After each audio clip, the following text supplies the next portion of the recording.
Tervetuloa taas tänne Leffahullu-podcastin pariin. Tällä kertaa arvostelussa M. Night Shyamalanin tyttären Ishana Shyamalanin ensimmäinen elokuvaohjaus The Watchers, joka tuli juuri Max-suoratoistopalveluun. Meikäläinen on vuosikausia katsellut M. Night Shyamalanin leffoja.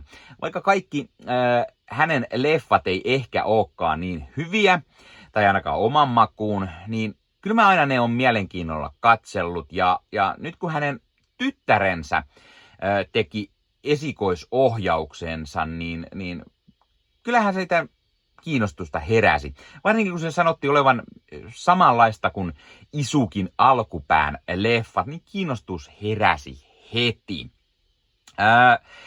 The Watchers perustuu siis A.M. Shinin samannimisen kirjaan vuodelta 2022. Ja Ishana Shyamalan kiinnostui tästä kirjasta ja hän halusi tehdä siitä debyytti-elokuvansa ohjaajana. Ja tottahan toki hän sitten sai isältä vähän apuja ja M. Night Shyamalan lähti sitten tuottamaan ja rahoittamaan tämän leffan. Ja kuten sanottu, niin tämä muistuttaa hiukan ehkä alkupään M. Night Shyamalanin leffoja. Tästä tulee vähän mieleen Village tai Signs, tai miksei vähän Knock the Cabin leffasta, jos siis vertaa juuri Isukin leffoihin. Leffan tarina on sellainen, että Irlannissa on metsä, jota ei ole missään kartassa. Ja kun sinne pääsee tai päätyy, niin sieltä ei pääse pois. Metsässä asustaa watcherit, jotka valvoo ja tutkii ihmisiä. Ihmiset, jotka sinne joutuu ja pääsee sitten tällaisen niin kuin lasikuutiotalon sisälle. Watcherit näkee sisälle, mutta sisällä-olijat ei näe ulos. Minkä näköisiä mörköjä siellä sitten on. Kun nuori nainen nimeltä Mina päätyy metsään ja hän ei olekaan valmis jäämään sinne tai tähän outoon taloon, outoon seuraan, johon hän joutuu, vaan hän yrittää päästä sieltä pois ja selvittää ehkä, että mitä ihmeen valvojia nämä mörrinkäiset siellä sitten on. Leffassa nähdään Dakota Fanning pääosassa. Hän toimii varsin hyvin leffassa.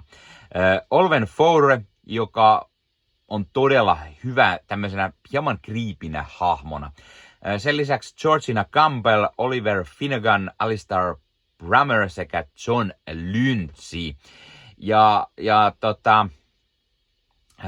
Kun tämä Mina joutuu tähän seuraan, siellä on tämä iäkkäämpi tämmöinen Madeline, jota Olwen Fouре näyttelee, teinipoika Daniel, Oliver Finneganin hahmo, ja Ciaran, eli Georgina Campbellin näyttelemä hahmo, ja sitten tämän Ciaran aviomies John, joka on onnistunut lähtemään metsästä pois, tai ainakin näin hänen vaimonsa toivoo, ja että hän olisi onnistunut hakemaan heille apuja. Nämä hahmot on mukavasti sellaisia erilaisia, mitä niinku, sopivan erilaisia toisistaan, mutta kun yhteenkään ei oikein niinku kunnolla onnistu kiintymään tämän leffan aikana. Ainoastaan ehkä poikkeuksen tekee tämä Olwen Fouren, tämä Madeline, joka on jotenkin kiinnostava, tämmöinen creepy-hahmo, osittain kiitos tämän loistavan näyttelijän. Sen lisäksi tämä ihan ok, tämä Dakota Fanningin näyttelemä Mina, mutta jotenkin hän ei ihan täysin onnistu vakuuttamaan.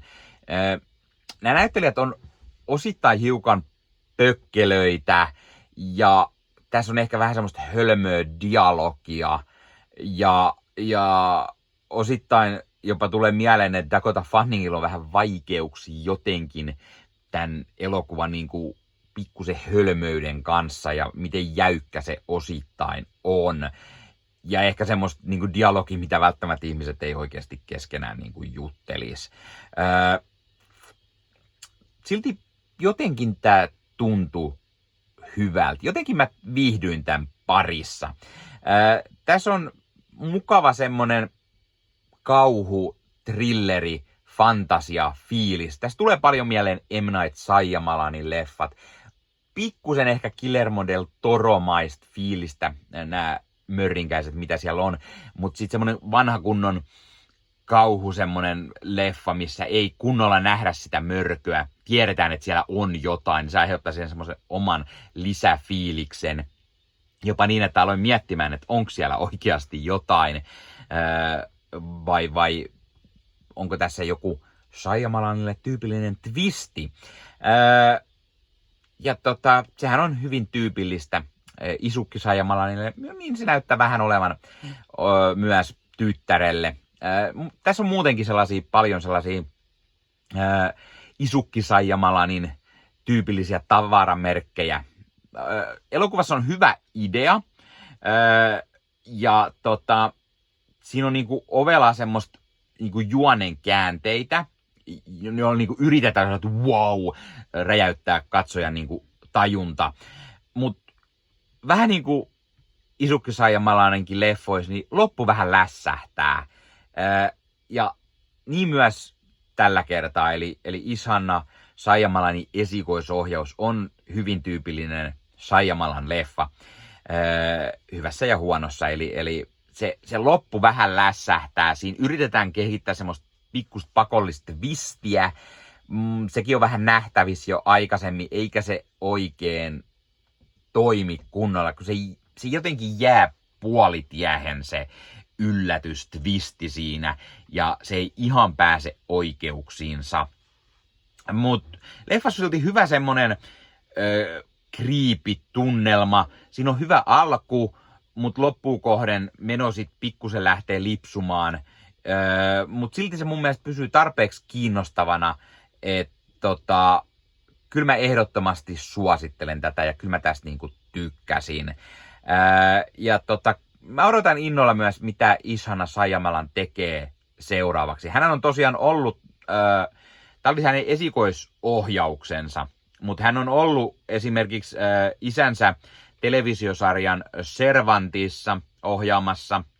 Hän on ollut apulaisohjaajana myös isänsä leffoissa Old ja Knock at the Cabin. Ja sitten hän on tehnyt musiikkivideoita siskolle, Saleka Shyamalanille, joka on siis muusikko ja jota nähdäänkin itse asiassa isä Shyamalanin elokuvassa Trap, joka tuli hetki sitten teattereihin. Odotan myös mielenkiinnolla näkeväni sen. Se vaikutti ihan mielenkiintoiselta. Mutta kaiken kaikkiaan The Watchers, siinä on ehkä heikkouksia ja se ei ole mikään täydellinen leffa, mutta se on hyvä leffa siis lopulta mun mielestä. Mä ainakin viihdyin tämän parissa. Mä sanoisin, että mä antaisin täällä arvosanaksi semmoinen 7,5/10. Eli se on pikkusen keskiverto yläpuolella, koska mä viihdyin jotenkin se creepy-tunnelma siellä metsässä. Siellä on jotain hirviöt, mitä me ei kunnolla nähdä, mutta me tiedetään, että ne siellä on vai onko. Ja sitten siinä lopussa tulee tämmöistä mielenkiintoista twistiä. Vaikka se tehdään vähän tyhmällä tavalla, että leffa selittää myös itseään sellaisia etukäteen kuvatuilla videoilla. Yksi hahmo on kuvannut videoita, missä hän vähän niin kuin selittää tätä juonta ja tätä, mitä nämä mörrinkäiset siellä oikeasti sitten onkaan. Ja se on vähän tyhmä. Se olisi voinut olla niin kuin jollain muulla tavalla kertoo ehkä tämän tarinan. Ja se lopputwisti vähän jää latteaksi, sitä ei tarpeeksi hyödynnetä. Sen lisäksi dialogi on paikoitellen todella hölmöä, mutta kun nämä antaa anteeksi, niin se on pääpiirteittäin hyvä tämmönen kauhutrilleri. Ja kyllä mä ihan suosittelen. Löytyy tosiaan maksuaratoistopalvelusta. Hei, kerro sä kommenteissa, mitä mieltä sä oot? Ootko sä nähnyt The Watcherin? Tykkäsitkö, etkö tykännyt? Odotatko innolla Isana Shyamalanin seuraavaa leffaa? Tai mitä mieltä olet Isukki Shyamalanin eli M. Night Shyamalanin leffoista? Mikä on sun suosikki M. Nightin leffa? Käytkö katsomassa aina uuden M. Night Shyamalanin, tai tässä tapauksessa myös Isana Shyamalanin, eli Shyamalan leffat? Käytkö katsomassa ne elokuvateattereissa vai odotatko sitten joskus kotisohvalta ne katsovasi? Ja hei, jos katsot YouTuben puolelta, niin pistä peukkuu, jos pist kanavatilauksen muistokellosta päälle. Näitä aina, koska tulee uusia videoita ja sen lisäksi auttaa kanava kasvamaan. Eli kiitos kaikille, jotka olette kanavan tilanneet. YouTuben puolella siellä on jäsenyydet, superominaisuudet päälle. Sieltä voi jäsenet tulla kanavan jäseniksi ja sieltä saa erikoismainintaa esimerkiksi tohon nimen, kun on kanavan jäsen, ja sit saa erinäköisiä hyviä asioita, näkee ennakkoonkin. Esimerkiksi tämänkin on nähnyt varmasti jo aikaisemmin, jos on kanavan jäsen, tämän videon sieltä, ja muita videoita tulee. Esimerkiksi täällä on paljon täällä leffahuoneessa kaiken näköistä, mistä on tulossa lähiaikoina varmasti video, niin niitäkin näkee sitten ennakkoon, kun on kanavan jäsen. Joskus tulee jopa pelkästään jäsenille tarkoitettuja videoita. Ja sen lisäksi on kaikki korostettuja vastauksia ja tila ja tämmöisiä merkkejä ja muuta kaikki. Kyllä te tiedätte YouTube-juttut. 099 € kuussa tai 299 € kuussa, niillä saa erinäköisiä asioita, kun tilailee tai on kanavan jäsen. Ja niitä supertykkäyksiä, superkommentteja, kaikkea voi laittaa, niin siitä tulee muutamat kymmenet sentit sitten tähänkin suuntaan. Eli kiitos kaikille, jotka olette niitä laittaneet.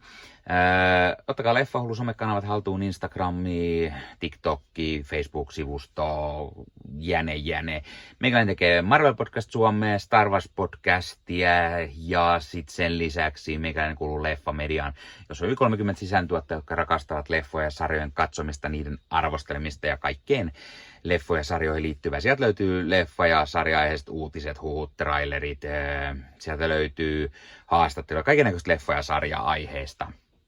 Ja jos taas haluat ostaa fyysisiä leffoja, niin suomikassu.fi verkkokaupasta voi käydä ostamassa itselleen 4K DVDtä, Blu-raytä. Siellä kun käyttää koodia Leffahullu, saa 5 € alennusta, kun ostaa yli 60 €. Mikä se mukavampaa? Pikkualennus, ostaa leffat ja sarjaiset fyysinä hyllyyn, koska koskaan ei voi tietää, koska kun suoratoistopalvelu lähtee muokkaamaan leffoja, poistamaan niitä valikoimastaan. Usein kuvan ja äänenlaatu kärsii, koska suoratoistopalvelun pittivirta ei riitä. Kun leffa on fyysinä hyllyssä, siinä on paras mahdollinen kuvan ja äänenlaatu, ja silloin niin kuin tietää, että varmasti saa laatu. Sen lisäksi fyysinen leffoissa on esimerkiksi bonusmateriaaleja elokuvan tekemisestä. Ostat jonkun erikoisjulkaisun, tyylikäs steelbook vaikka, tai premium-julkaisu, niin tulee kaikennäköistä lisähärpäkettä myös mukana, magneetteja, julisteita, kirjasta, vihkosta sen leffan tekemisestä, kaikennäköistä muuta mukavaa. Sen takia fyysinen formaatti on aina jees. No niin, tää oli Leffahullu podcast tällä kertaa. Ei muuta, ensi kertaa. Se on moro.